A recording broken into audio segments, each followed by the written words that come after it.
Why are you unharmed? My mother-in-law had an accident while driving my husband's car and was transported by ambulance while unconscious. The doctor said tonight was critical, and when I contacted my husband, he responded with, "Why are you unharmed?" Realizing his slip of the tongue, my husband tried to cover it up, but I couldn't hear anything beyond that. I managed to maintain composure and informed my husband only about the hospital, quietly ending the call.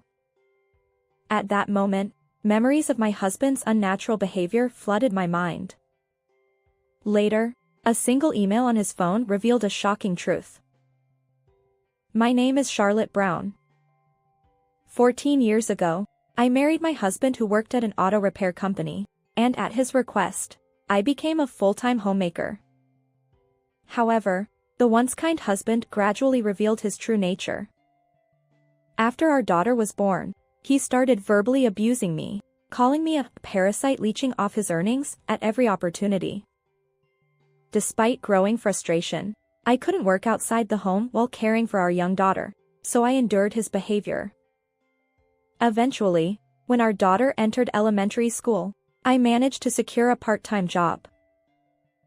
A year later, my work performance was recognized at the company, and my supervisor proposed, "Why not become a full-time employee?" Honestly, I felt more suited to working outside the home than constantly gauging my husband's mood as a homemaker. So, I mustered the courage to discuss this with my family. My daughter cheered, saying, "Mom, do your best at work. I'll help with household chores." She was genuinely thrilled. However, my husband remained silent, observing her enthusiasm with a displeased expression. Finally, he spoke, dripping with sarcasm. I suppose this is just a pity offer to make you a regular employee? You'll start complaining soon enough. You should drop the idea. When I insisted, "You won't know until I try," he retorted. Oof, I earn enough money anyway. You don't need to be a full-time employee. With our daughter's tuition fees and extracurricular activity costs, we'll never be in financial trouble no matter how much money we have. Unable to counter my argument, he grumbled. Do whatever you want. But don't slack off on household chores. With those words, he stormed off somewhere. Regardless, I was delighted to have persuaded my husband, and I couldn't help but share the news with my mother-in-law.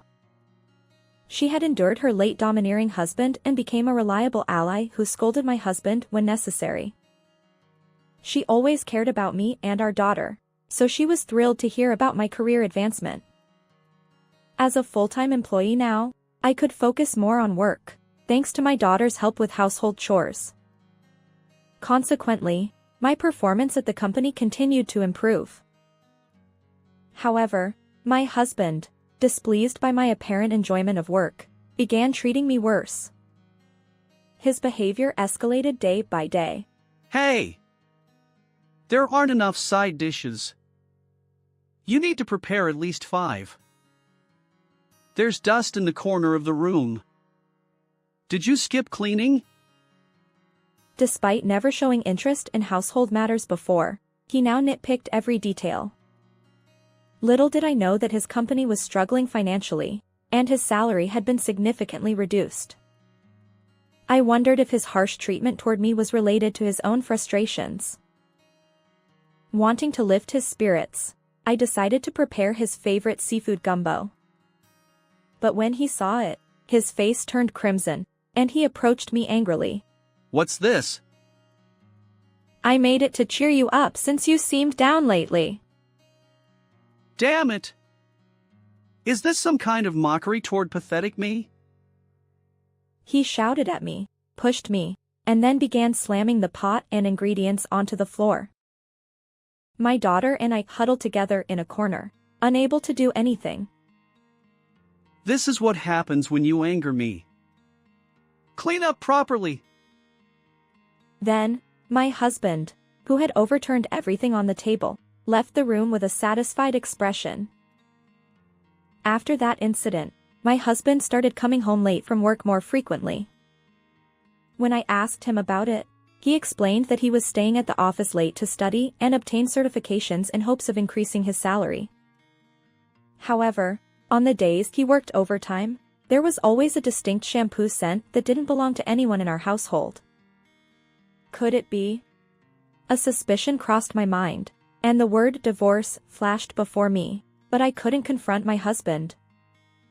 Growing up with a single parent, I had experienced unpleasant situations, so I hesitated to take the step of divorce, especially considering our daughter. However, something changed abruptly. My husband's attitude shifted. On days when he returned early from work, he actively helped with household chores and even assisted our daughter with her homework. The drastic change left me bewildered. Perhaps the company's performance improved, and his salary increased? I wondered. Gradually, I began accepting this transformed version of my husband. One day, something unexpected happened. By the way, didn't you mention wanting to wash the car soon? I'll do it at work, so lend it to me. Oh, I can handle it myself. Don't say that. I've been tough on you because work hasn't been going well, but I'm not saying this makes up for it, but let me take care of the washing.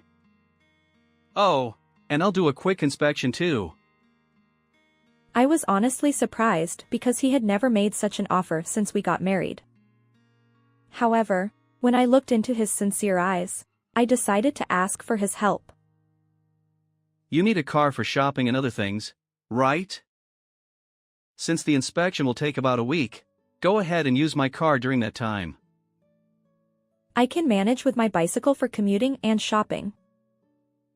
No. Rainy days can be tough for shopping. Use it without hesitation. Given his strong attachment to cars due to his profession, I hesitated to drive his car, fearing any mishaps. Yet, he persistently encouraged me. Despite feeling slightly uneasy about it, I eventually accepted the keys he practically forced upon me. Still, I couldn't bring myself to drive his car, so even after 2 days of borrowing it, I continued commuting and shopping by bicycle. One day, my mother-in-law visited our home with souvenirs from a trip. Since I had a weekday off, I invited her inside, and we sat down for tea. During our conversation, my mother-in-law mentioned that she wanted to take the souvenirs to a friend who lived in the neighboring town. She asked if she could borrow my car for this purpose. Since my mother-in-law doesn't own a car, she occasionally borrows mine. However, on that particular day, the car available at home was not my usual one. It was my husband's. I explained this to her, but my mother-in-law insisted. It's only about a 30-minute round trip, so it'll be fine. She got into my husband's car and drove off. However, an hour passed, and she still hadn't returned. Why hasn't she called? She always does when she's running late.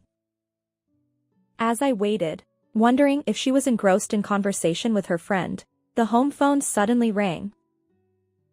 When I answered the phone, thinking it might be my mother-in-law, it turned out to be the police. They informed me that my mother-in-law had been driving and mistakenly hit the gas instead of the brake, crashing into a nearby convenience store. Fortunately, there were no casualties, but my mother-in-law was in critical condition and unconscious, taken to the hospital. I immediately tried calling my husband, but he didn't answer. In a panic, I rushed to the hospital. However, the doctor's words there were cruel. This is the turning point tonight. My mind couldn't process the sudden situation, but I knew I had to contact my husband. I called him repeatedly until he finally picked up. However, his response was beyond belief. Why are you unharmed? I was dumbfounded. He quickly backtracked, claiming he was too shaken. But his shocking words left me speechless. I relayed the hospital's name to him and hung up quietly. Earlier, what was that all about? The suspicion toward my husband lingered in my mind, but there were more pressing matters. Lying on a hospital bed in the emergency treatment room was my mother-in-law, connected to numerous tubes and IVs. Her painful appearance left me speechless. Despite the doctor's diligent efforts, my mother-in-law never regained consciousness and peacefully passed away. She was such a kind soul. The moment I learned of her passing, I collapsed in tears right there. An hour later, my husband arrived at the hospital with our daughter. They, too, sobbed alongside me, mourning the loss of my mother-in-law. I observed from a distance as they grieved, but my attention shifted to my husband's phone, casually placed nearby. Just then, a timely message appeared on the screen, and the short text caught my eye. My heart skipped a beat. Did the plan succeed? Indeed, the message explicitly stated that. What is this? What does it mean? Despite my agitation, I wanted to understand the context. So, I pretended nonchalance and handed the phone to my husband. Hey, someone sent you a message. His eyes widened in surprise as he snatched the phone from my hand. Why are you so flustered? His response was evasive. Oh, thanks. It might be something urgent. I'll check it outside. With those words, my husband hurriedly grabbed his phone and left for somewhere. As much as I wanted to tail him, I couldn't leave our still-crying daughter behind. The following day, my mother-in-law's funeral was conducted solemnly, and afterward, the police investigation concluded that the cause of her accident remained unknown. Gradually, daily life returned to normal, but I couldn't shake off the nagging feeling about the content of that email from before.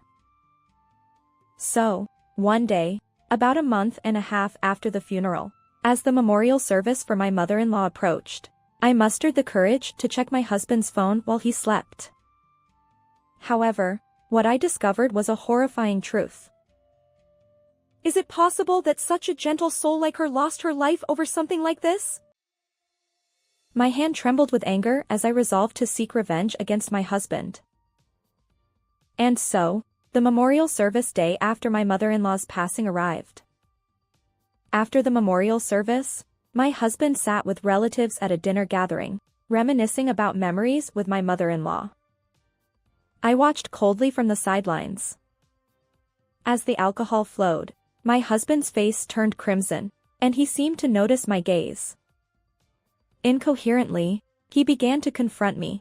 Hey, what's with that look? Are you secretly glad Mom is gone because you disliked her? That's not true.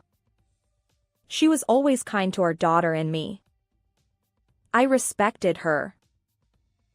Then why did you lend her my car that day? If you hadn't meddled, she wouldn't have been in that accident. My heartstrings snapped at his words.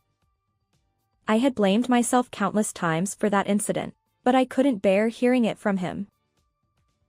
The one who tampered with things to cause the accident is the real culprit here.